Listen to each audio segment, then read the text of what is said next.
हम प्रेरित चरित्र के अध्याय 2 में पढ़ते हैं कि पेंतकोस्त के त्योहार के दिन शिष्यों पर पवित्र आत्मा आग के जीवों के रूप में उतर आया और पवित्र आत्मा ने उस दुर्बल समुदाय को एक बलवान समुदाय बनाया।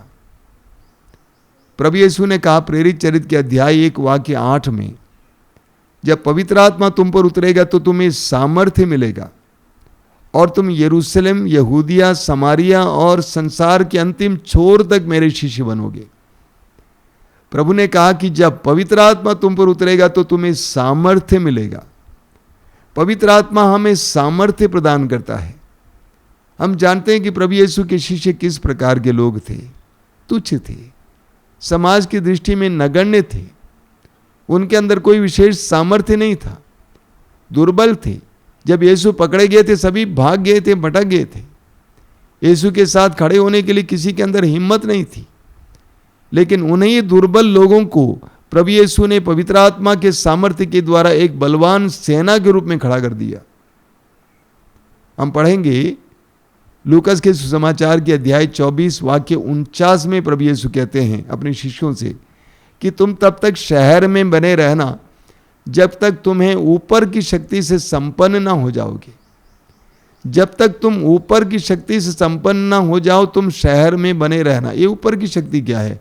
पवित्र आत्मा रूपी शक्ति, पवित्र आत्मा की शक्ति। एक मसीही का जीवन, एक विश्वासी का जीवन यीशु के साक्षी का जीवन है। यीशु के साक्षी का जीवन है। संसार में यीशु का साक्षी बनना आसान नहीं है। यीशु के वचनों के अनुसार जीवन जीना आसान नहीं है। यीशु की शिक्षाओं के अनुसार जीवन जीना आसान नहीं है, बहुत कठिन है। क्योंकि संसार के विचार, संसार का सिद्धांत यीशु के सिद्धांत से बिल्कुल भिन्न है। ऐसी परिस्थिति में यीशु की शिक्षाओं के मुताबिक जीवन जीने के लिए, प्रेम, न्याय, शांति, मेल मिलाप का जीवन जीने के लिए हमें ऊपर की शक्ति की जरूरत है, पवित्र आत्मा की जरूरत है।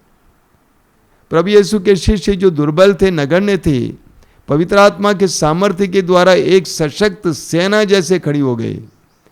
हमें भी पवित्र आत्मा की आवश्यकता है। आगामी पवित्र आत्मा के त्योहार के दिन हमें भी पवित्र आत्मा का सामर्थ्य मिले, इसके लिए मैं प्रार्थना करता हूं।